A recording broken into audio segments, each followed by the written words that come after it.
What's going on, everybody? Welcome back to another episode. We're going over a screen shake today, so let's hop into it.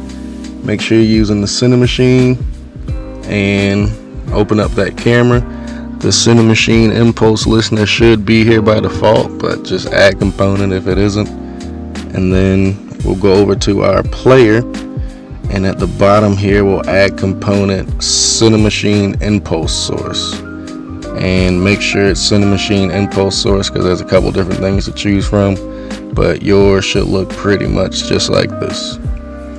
So we're actually not adding a new script, we're just going to add on today. So we're just going to make it nice and easy.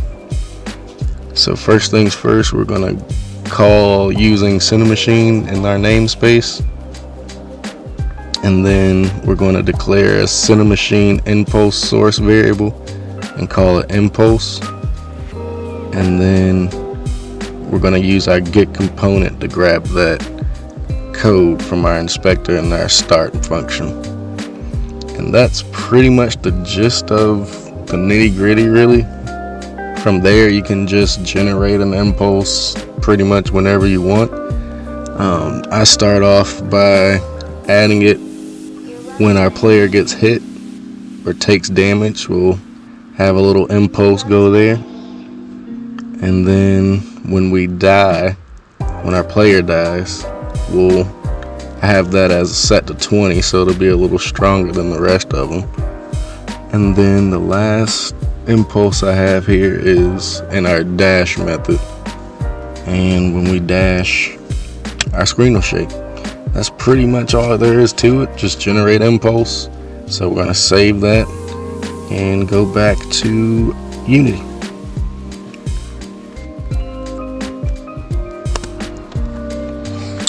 But once we're back in Unity, there's pretty much nothing else really to it, but just to hit play and see what happens. So right off the bat, we got our die vibration working. We see our dash vibration also. That's all working fine. Now let's take some damage over here.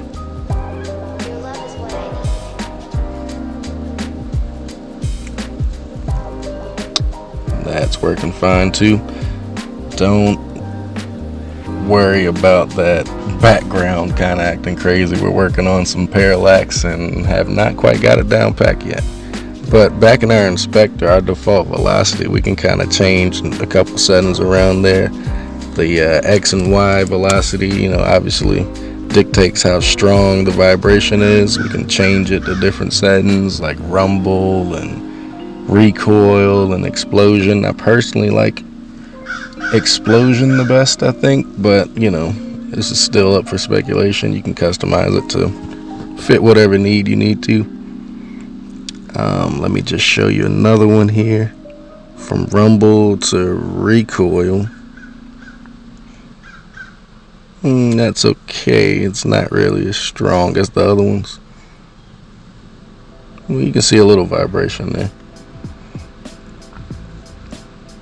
Last one I want to show you is the bump. This is probably my least used so far, but it works, just kind of weirdly.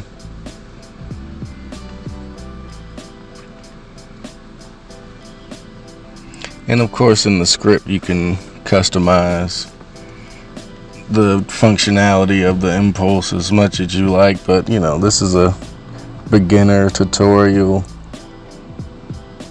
We won't really get too in depth with it until later on, but there you have it. We can now vibrate our game, screen shake. Hope you enjoyed. Take care until next time. Peace.